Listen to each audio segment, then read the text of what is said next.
हाय दोस्तों, कैसे आप लोग। आपका अपना डॉक्टर नवनीत कालरा। और एक गुड न्यूज़ हमारे यहाँ से तो नहीं आ रही है, हमारे यहाँ से तो अभी बुरी खबरें हैं। ऐसा चलता रहता है, जब कहीं से बुरी खबर आती है तो कहीं से अच्छी खबर भी आती है। तो मेरा काम है अच्छी खबरों को ढूंढ के लाना, चाहे वो कहीं से भी आ रही हूँ, पूरे विश्व में कहीं से भी, क्योंकि मानव जाति के लिए अच्छी खबर ये है, चाहे वो हिंदुस्तानी हो या नॉन हिंदुस्तानी हो। खबर आ रही है फाइज़र की वैक्सीन, जो फाइज़र बायोनटेक वैक्सीन है, जो लगाई जा रही है कुछ यूरोपियन कंट्री में, यूएस में और भी कई देशों में, लाई इज़राइल में।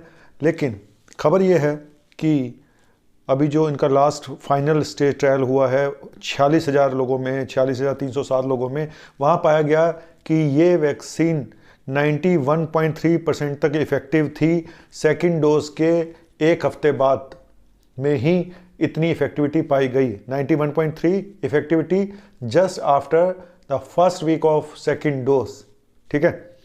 और ये 6 महीने तक बनी रही इफेक्टिविटी। तो ये एक अच्छी खबर है फाइजर की वैक्सीन के लिए कि पहली डोज सेकेंड डोज के एक हफ्ते बाद ही वैक्सीन की इम्यूनिटी काफ़ी हद तक बन गई। ऑलमोस्ट 90% से ऊपर इनकी वैक्सीन की इम्यूनिटी बन गई। एक तो ये चीज़ अच्छी खबर है। दूसरी खबर यह है कि साउथ अफ्रीका का जो में ट्रायल हुए हैं, वहाँ पे पाया गया कि जो साउथ अफ्रीका का वेरिएंट है उसके अगेंस्ट भी ये काफ़ी इफेक्टिव रही। कोई भी सिंगल केस नहीं मिला वैक्सीन की सेकेंड डोज लगने के बाद। साउथ अफ्रीका में कोई भी डिजीज़ वाला मरीज नहीं मिला जिसको कि कोरोना हो गया हो वैक्सीन लगने के बाद। तो ये अच्छी खबर है कि Pfizer vaccine south Africa variant के खिलाफ भी अच्छे ढंग से काम कर रही है। तो ये थी एक छोटी सी अच्छी खबर फाइजर वैक्सीन के साथ। अब मैं बताता हूँ आपको, कुछ लोगों की मुझे रिपोर्ट भेज रहे हैं। कल एक डॉक्टर साहब ने भी भेजी कि मैंने नाम नहीं बताऊंगा मैं किसी वैक्सीन का।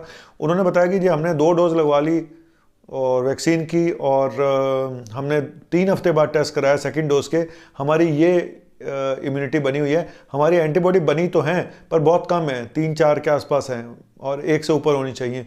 तो क्या करें सर, हम क्या दोबारा वैक्सीन लगवाएं कोई और? मैं भी सोच में पड़ गया। मैंने कहा नहीं, कुछ नहीं करना है, अभी आप वेट करो, 1 महीने बाद इसको दोबारा करा के देखना।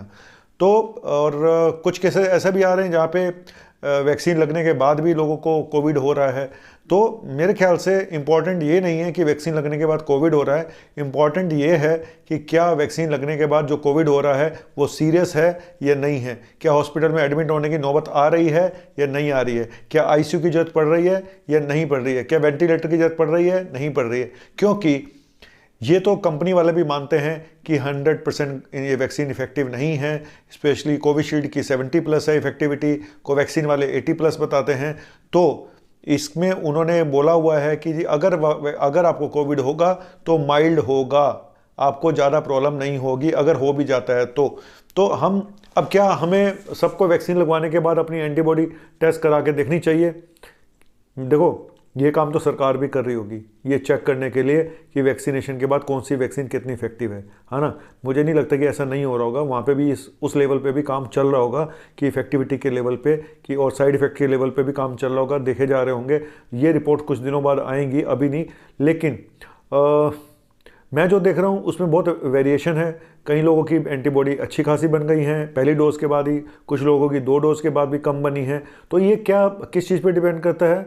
ये सब डिपेंड करता है हमारी इम्यूनिटी के ऊपर, सब कुछ हमारी इम्यूनिटी के ऊपर डिपेंड करता है।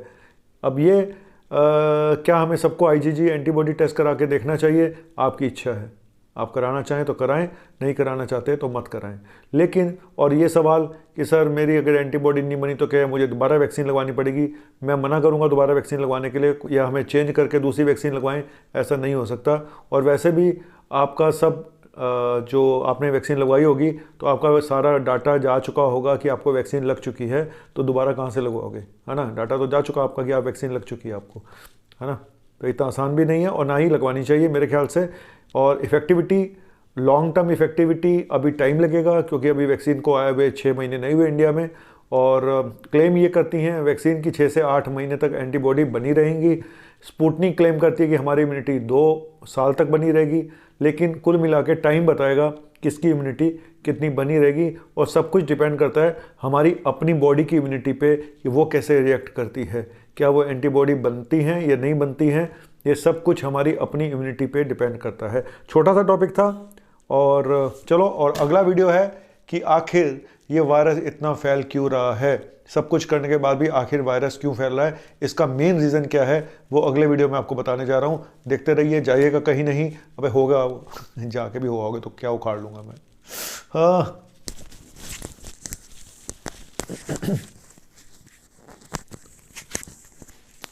जाके हो आओ, है ना। ज़िंदगी में कुछ काम ऐसे होते हैं जो रुकते नहीं हैं, और शो मस्ट गो ऑन। फिर बोलूँगा कि पॉजिटिव सोचें कि अच्छा होगा, अभी नहीं तो कुछ महीनों बाद होगा, कुछ दिनों बाद होगा। ये महीना थोड़ा तकलीफ़ वाला है, इसलिए मुझे भी पता है, लेकिन ज़िंदगी की यही रीत है, हाँ, हार के बाद ही जीत है, जिंदगी की यही रीत है। यस, हार के बाद ही जीत है। हालांकि जीत बीच बीच में आती है तो फिर हार सामने आ जाती है। कोविड ने इस तरह का तमाशा कर दिया है, समझ नहीं आता लॉकडाउन लगाएं या ना लगाएं, अंदर रहें या बाहर रहें, कब जाएगा पता नहीं। क्या ये साल भी वैसा ही होगा जैसा पिछला साल था, किसी को कुछ नहीं पता। सिर्फ पॉजिटिव थॉट्स रख सकते हैं और अपना प्रोटेक्शन ले सकते हैं, दैट्स ऑल। और वैक्सीन जितना जल्दी लगवा लें उतना अच्छा होगा। Thank you. आपका अपना मुन्ना भाई MBBS।